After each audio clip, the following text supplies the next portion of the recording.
À partir du moment où tu es convaincu que dans ta vie, ce qui t'attend, c'est que du bonheur, c'est que de la joie, c'est que de l'espérance, pourquoi tu t'inquiètes? Pourquoi tu t'inquiètes? Pourquoi tu te tracasses?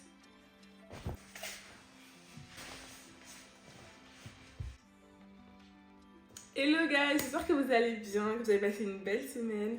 On se retrouve aujourd'hui pour une nouvelle vidéo. Avant de commencer cette vidéo, je voulais vraiment vous remercier du plus profond du cœur pour tous vos messages, vos mots d'amour et vous annoncer que ma chaîne a été monétisée. Au bout d'un peu plus d'un mois, j'ai pu monétiser ma chaîne et tout ça, c'est vraiment grâce à votre soutien, grâce à votre engagement.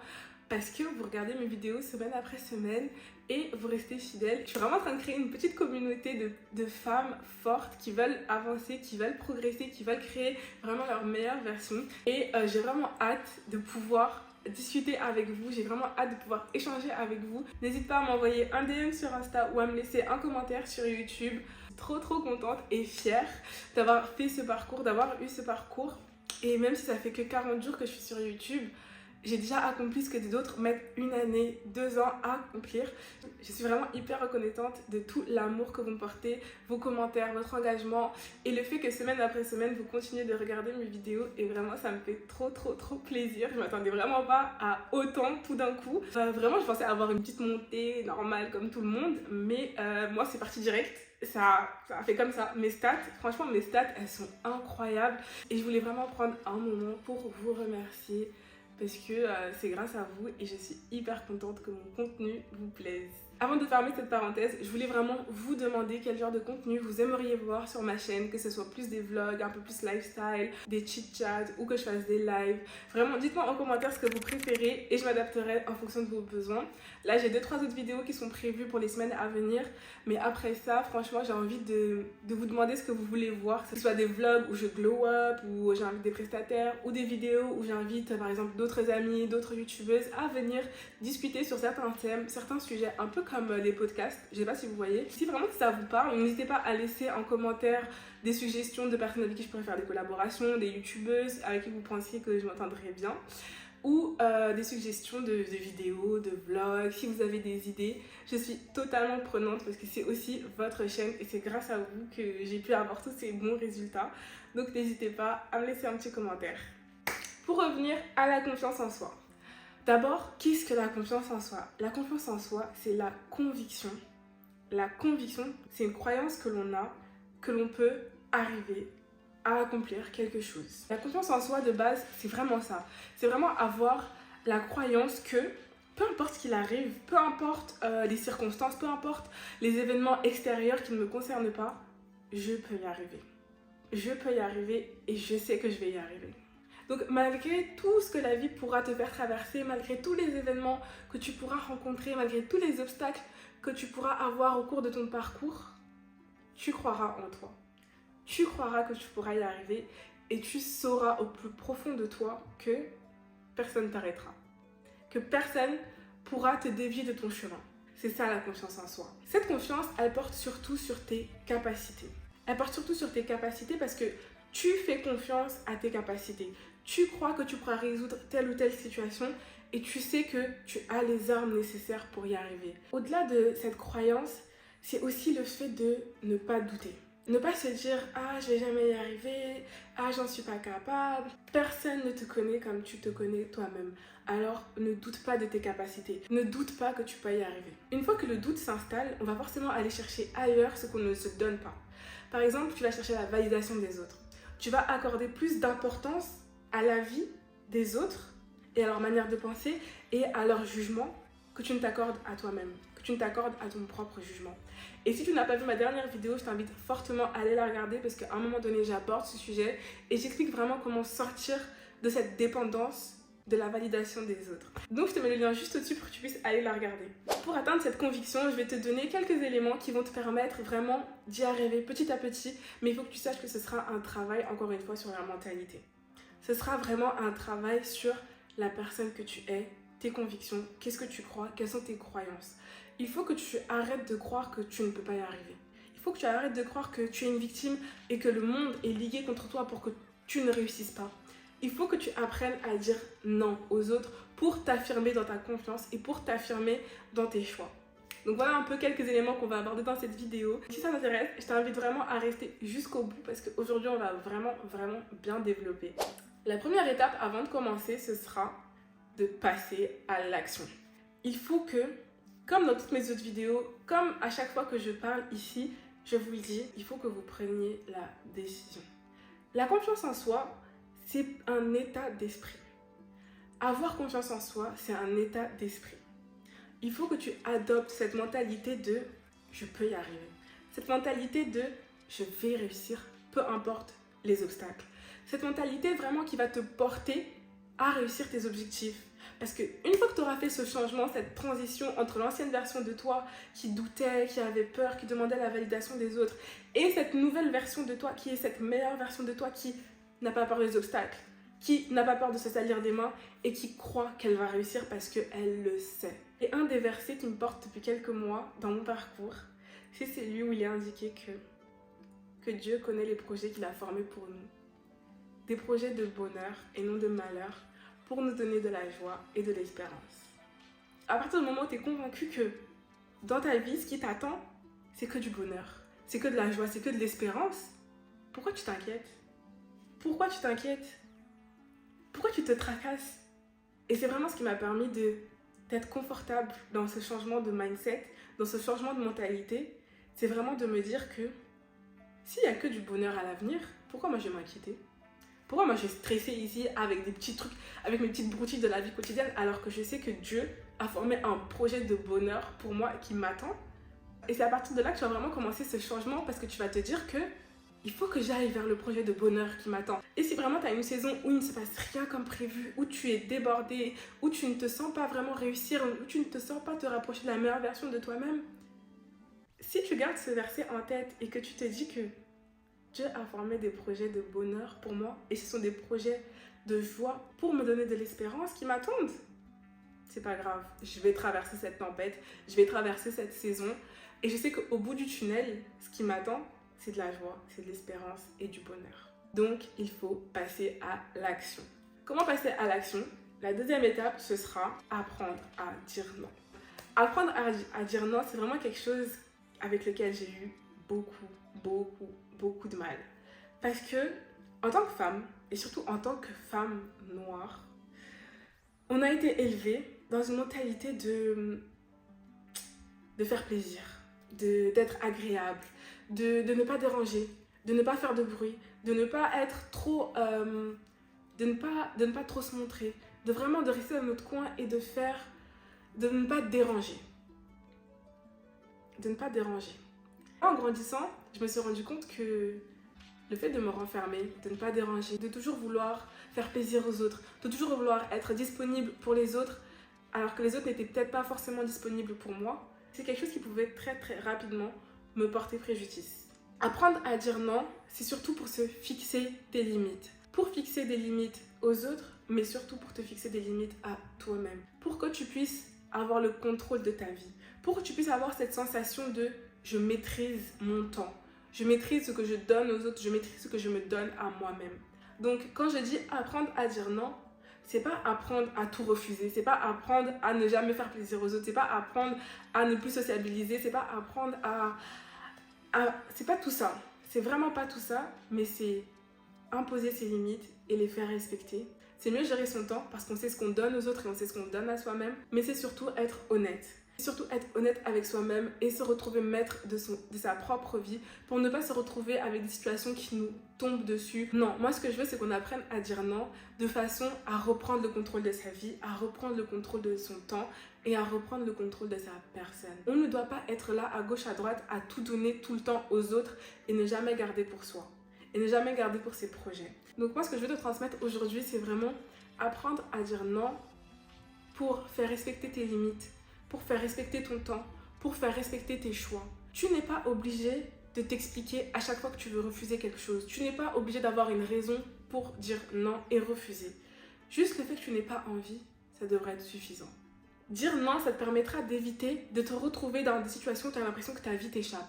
De te retrouver dans des situations que tu as l'impression qu'elles te tombent dessus. De te retrouver dans des situations que tu n'as pas choisies. On va être vraiment dans l'optique de ne plus subir, mais agir. Ne plus subir, mais vraiment reprendre le contrôle de son temps. Donc la première étape, ce sera de commencer doucement. C'est essayer de dire « ce ne sera pas possible ». D'essayer de dire « je ne serai pas disponible ». Par exemple, si quelqu'un de ton entourage te dit « ouais, ça te dirait qu'on se voit la semaine prochaine » et que tu n'as pas forcément envie, au lieu de dire « ouais, peut-être, je sais pas, je te tiens au courant, je te rappelle, je te dirai, je vais voir mon agenda ».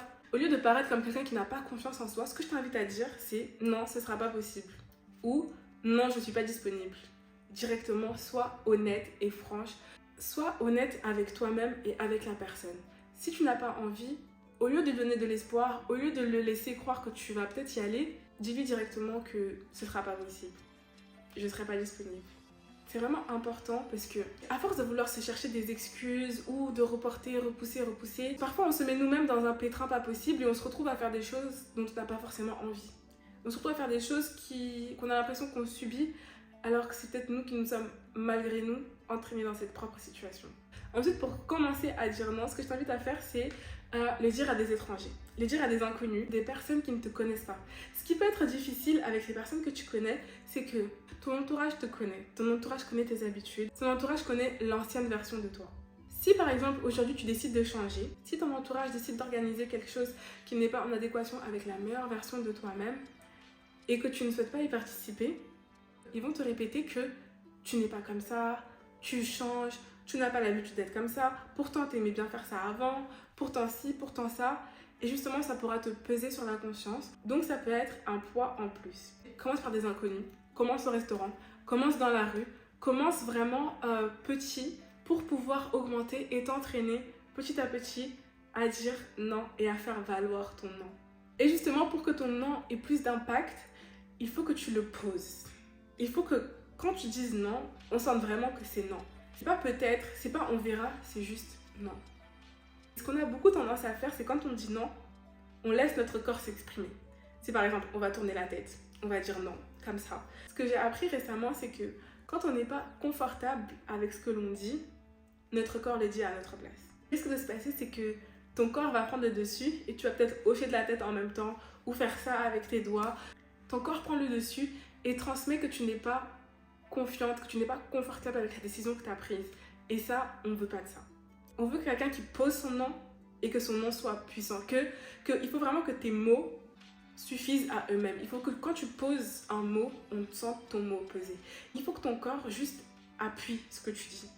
Pas qu'il le dise à ta place, pas qu'il transmette un sentiment tout autre, mais qu'il confirme ce que tu dis. Ce qu'il faut essayer de faire, c'est justement ne pas bouger la tête et ne pas laisser tes mains intervenir pour transmettre ce que tu dis. Il faut que ton nom se suffise à lui-même. Dites-moi en commentaire si c'est quelque chose que vous appliquez dans votre vie ou justement si vous trouvez ça trop bizarre et que vous ne voyez pas l'intérêt. Moi personnellement, je vois énormément l'intérêt parce que si quand tu parles, ton corps intervient et il ne t'aide pas à affirmer mais au contraire fait douter de ce que tu dis, c'est tout le contraire de ce que tu voulais qu'il se produise. Tu n'as pas l'air confiante, tu n'as pas l'air sûre de toi, mais au contraire, tu as l'air de douter, tu as l'air inconfortable. Donc je sais pas, peut-être que c'est moi, mais dites-moi dans les commentaires, j'aimerais bien avoir votre avis là-dessus. Ensuite, on va voir comment prendre soin de soi pour justement booster sa confiance. Pour justement booster cette conviction que je peux y arriver. Aujourd'hui, je peux y arriver, rien ne m'arrêtera. Pour moi, une grande partie de cette confiance vient de la manière dont je me présente physiquement. Si je suis coiffée, si je suis maquillée, si je suis bien habillée, si je suis apprêtée, si je sens bon. Tout ça va faire que quand je vais rentrer dans une pièce, je me sentirai en confiance. Je sentirai que peu importe qui est dans cette salle, moi, je me sens bien dans mon corps. Moi, je me sens bien en tant que personne. Et je sais que j'y ai ma place. Je sais que tout le monde ne sera pas d'accord avec ça, mais pour moi, une fois que je me sens bien dans mon corps, je me sens bien mentalement. Le fait d'être jolie, le fait d'être apprêtée, le fait d'être bien habillée fera que moi, je me sente en confiance. Il y a un aspect d'abord physique à tout ça, la manière dont on se présente physiquement, les habits, la coiffure, les ongles, les cils, patati patata, quinquin, kibitin. Tout ça va t'aider à te rappeler que t'es quelqu'un. Tu vois ce que je veux dire? Genre, t'es pas n'importe qui. C'est pas parce que tu ressembles à rien 5 jours sur 7 que les 2 jours restants, tu peux pas ressembler à madame. Parce que oui, t'es une madame. Prendre soin de soi, c'est vraiment une partie hyper importante pour commencer une bonne journée. Prends 20 minutes pour faire ton make-up. Prends 10 minutes pour bien choisir ton outfit. Prends 5 secondes pour mettre un bon parfum. Tout ce temps-là que tu vas consacrer le matin va faire en sorte qu'au cours de la journée, tous ces éléments-là vont te porter. Peut-être que tu recevras des compliments sur comment tu as fait ton make-up aujourd'hui, sur les vêtements que tu as choisis pour porter aujourd'hui ou sur le parfum que tu portes sur toi aujourd'hui. Peut-être que tu recevras des compliments par rapport à ça et ces compliments-là vont te booster dans ta confiance. Ces compliments-là vont peut-être égayer ta journée. Ça va clairement rentabiliser les 15 minutes que tu as pris pour te préparer le matin. Mais prendre soin de soi, ça passe surtout par le fait de préparer sa journée mentalement. Si tu te lèves et que tu crois que tu vas passer une mauvaise journée, je t'assure que ta journée sera mauvaise. Je t'assure que tu vas pas passer une bonne journée parce qu'en fait, tu t'es réveillé et tu as déclaré des mauvaises choses.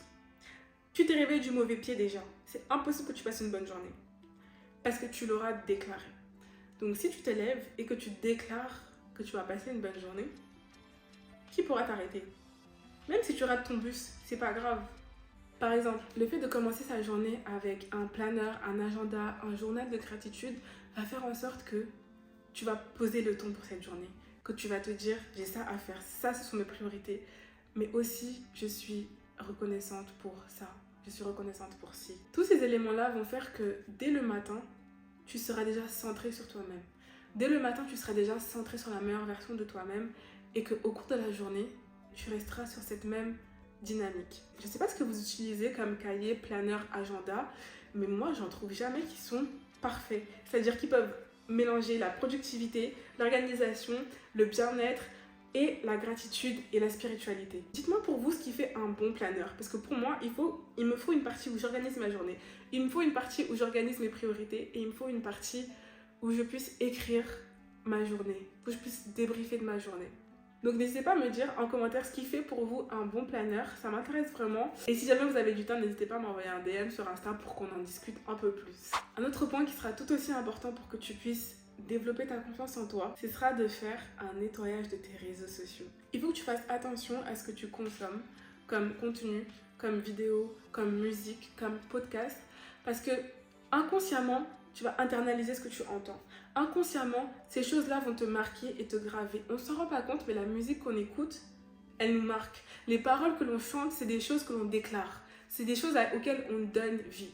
Donc si forcément, tu n'écoutes que des chansons tristes, que des chansons mélancoliques, que des chansons où il parle de meurtre, d'amour, de drogue, en fait, tu vas te mettre dans un mauvais mood et tu ne seras pas centré sur la meilleure version de toi-même.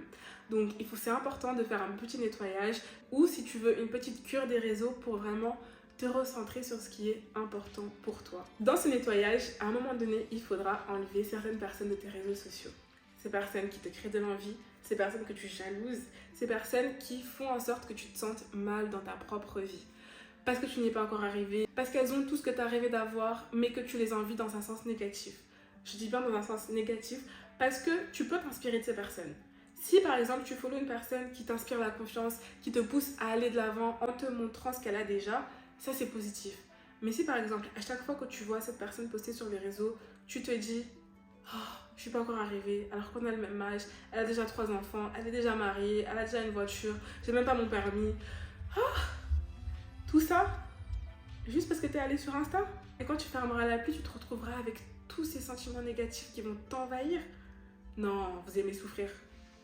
Vous aimez souffrir parfois. Donc vraiment créer un espace sain sur vos réseaux sociaux pour que vous puissiez vous sentir à l'aise, pour que vous puissiez vous sentir inspiré, pour que ça puisse vraiment être un élément qui vous édifie. Nos téléphones sont l'endroit où on passe le plus de temps. C'est important que ce soit un sanctuaire pour nous et pour notre santé mentale. C'est important que ça puisse nous créer des sentiments positifs et pas seulement de la dopamine en scrollant, mais vraiment que ça puisse nous édifier. Qu'on follow des personnes qui vont nous aider à grandir.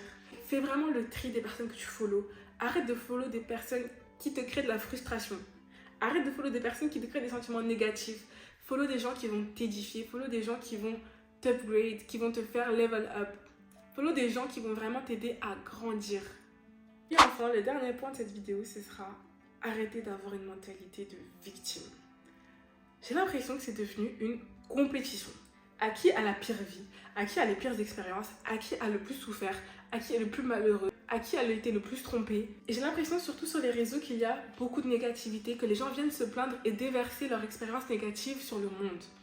Et que En retour, la plupart des gens vont être là. Oui, mais moi j'ai souffert plus que toi. Oui, mais patati. Oui, mais patata.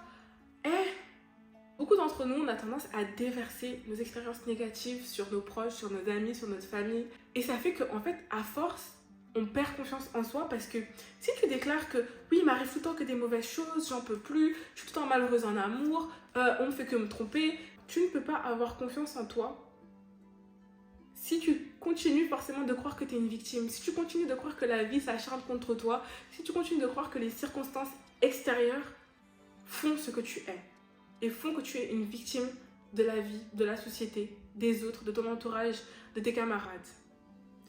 Il faut que tu reprennes le contrôle de ta vie et que tu t'affirmes. Tu ne peux pas continuer à croire que tu es une victime, tu ne peux pas continuer à le déclarer parce que tu le deviendras. Si tu continues à le déclarer, tu deviendras vraiment une victime.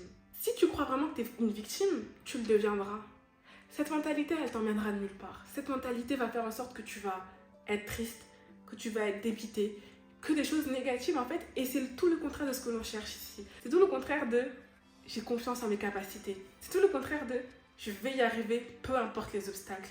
Je ne sais pas si tu comprends vraiment que c'est à l'opposé de tout ce qu'on essaye d'être. Si tu ne fais que de te plaindre, si tu ne fais que de te complaire dans le fait d'être une victime, sans forcément chercher à y remédier. Parce que tu peux te plaindre à tes amis, dès qu'on va te proposer une solution que la personne va essayer de résoudre, tu vas t'énerver, tu vas être saoulé, tu vas être dépassé. Tu te plains, mais qu'est-ce que tu proposes pour résoudre la situation? Qu'est-ce qu'on peut y faire pour que ça ne se reproduise plus? Il faut que tu vois les obstacles comme quelque chose d'éphémère et non de permanent. Et ça, c'est la différence entre quelqu'un qui a confiance en soi et quelqu'un qui est une victime. La victime, elle voit l'obstacle comme un objet permanent qui ne peut pas être bougé et qui est fixe, qui est là, qui l'empêche d'avancer. Alors que si tu avais confiance en toi, tu verrais ça comme un truc que tu peux dégager de ta route. Quelque chose que tu peux juste décaler, quelque chose que tu peux surmonter et juste décaler ça de ta route, que tu peux vraiment passer outre l'obstacle. Voilà, c'est la fin de cette vidéo. N'hésitez pas à me laisser un petit commentaire pour me dire si elle vous a plu. Et n'hésitez pas à me dire, comme je vous l'ai demandé en début de vidéo, ce que vous souhaitez voir sur ma chaîne. Bye!